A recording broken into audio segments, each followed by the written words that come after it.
This is a Chipotle bowl, this is the lid, and this is a little invention I like to call guac lock. All you have to do is line it up over the lid, push down, and guac lock will automatically crimp the lid onto the bowl. And to prove that the lid is actually on correctly, I'm going to perform the upside down test.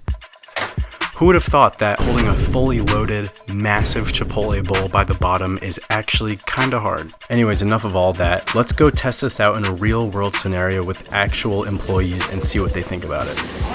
I want to get Chipotle employees' opinions on it. So you line it up and then you just squeeze. You're gonna take your fingers and just squeeze. The reason she's squeezing instead of using the handles is I discovered a small design flaw, but more on that later.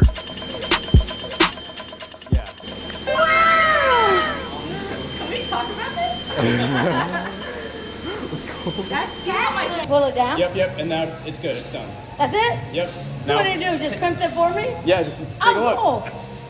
Oh, that? Look at that. I know, right? Why we ain't got that? Why do we have that? Oh, más fácil. Mira, ve, más fácil.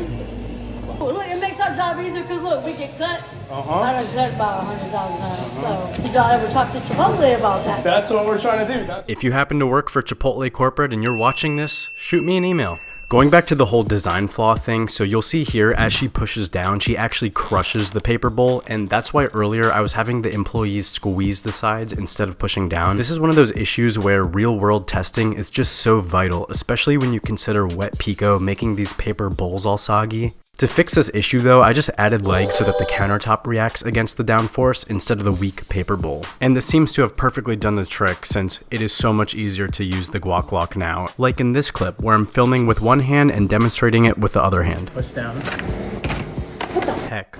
Bro, we need one of those for Chipotle. Take a picture, send it to Nona, and be like, yo. This video isn't sponsored. I just like Chipotle and solving problems, and I gotta have some kind of record now with how many times I visited just filming this video. It's also kind of funny how sometimes there would be small crowds forming while I was doing these demonstrations, like here, where I was showing these two employees who were just getting off of their shift. We need that. Yeah.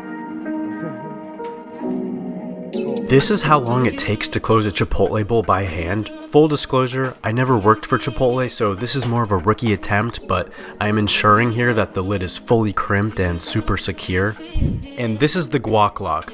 Notice the slight head start we just gave in this clip.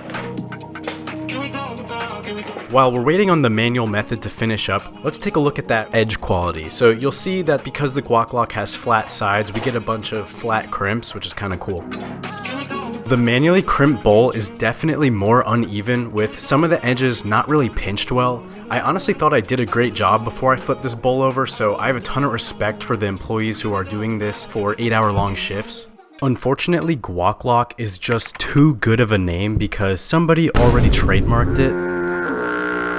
So looks like we're gonna have to go back to Chipotle bowl closer thingamabob. I really want this product to go further than just being used for a YouTube video. Everything about it was designed for mass production on 3D printing farms, including the hinges, which are fully printed in place, so there's no manual assembly required.